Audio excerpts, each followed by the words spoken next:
నెదురుమల్లి జనార్దన్ రెడ్డి గారు. ఆయన ఇంట్రడ్యూస్ చేసిన ఐటీ టెక్నాలజీ, మరి ఆయన ఇచ్చిన టెక్నాలజీ నువ్వు చదువుకొని నువ్వు ఉద్యోగం పోయి ఇది కూడా మర్చిపోయినావా కేటీఆర్ గారు? మనం ఎట్లా మనం హిస్టరీ మర్చిపోతే ఎట్లా మీరు? ఇప్పుడు చూడండి, గ్రామాభివృద్ధి కోసం పంచాయతీరాజ్ చట్టం తీసుకొచ్చాడు. ఆ చట్టంలో మహిళలు 50% మహిళలకు ఆ చట్టం ఏంటి? సర్పంచులు, లోకల్ బాడీ ఎలక్షన్ నిధులు కూడా అక్కడి నుంచే ఖర్చు పెట్టుకుని ఒక డబ్బులు కూడా గ్రామ పంచాయతీకి డైరెక్ట్ గా central government state government direct గా గ్రామ సర్పంచ్ కి డబ్బులు వస్తే ఆ డబ్బులు ప్రజలకు మౌలిక సదుపాయాలు ఉపయోగించుకునేటందుకు ఆ రోజులలో ప్రధానమంత్రిగా ఆ రోజు చట్టాన్ని తీసుకొని చేసిన చరిత్ర రాజీవ్ గాంధీ గారు. ఇవన్నీ ఉన్నాయి రాజీవ్ గాంధీ గారి యొక్క ప్రధానమంత్రిగా.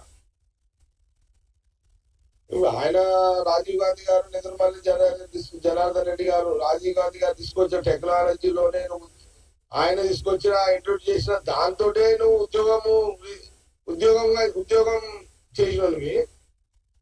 ఇది కూడా మర్చిపోయి ఈ గుణాచారం కూడా లేదా? ఈ గుణం కూడా లేదు అంటే ధన్యవాదాలు కృతజ్ఞతలు చెప్పే గుణగణాలు కేటీఆర్ లేనట్టుగా కనబడుతున్నది.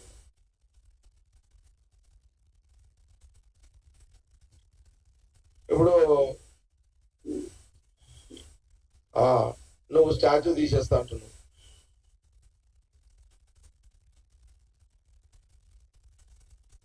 ఇక్కడ మేమేమన్నా చూసుకుంటూ కూర్చుంటాం అనుకుంటావా కేటీఆర్?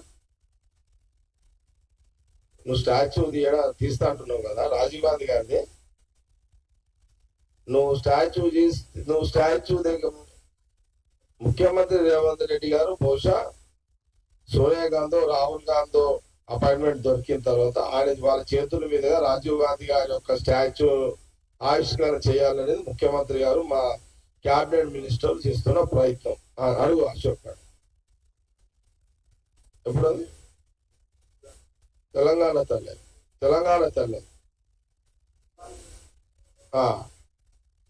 అది. ఇక మేమేమంటామంటే ముఖ్యమంత్రి రేవంత్ రెడ్డి గారు మా మినిస్టర్లు కాంగ్రెస్ పార్టీ రాజీవ్ గాంధీ స్టాచ్యూ ఆవిష్కరణ సోనియా గాంధీ రాహుల్ గాంధీ చేతుల మీదుగా త్వరలో ముఖ్యమంత్రి గారు డిసైడ్ చేసి డేట్ డిక్లేర్ చేయడం జరుగుతుంది. అది ఆవిష్కరణ జరుగుతుంది.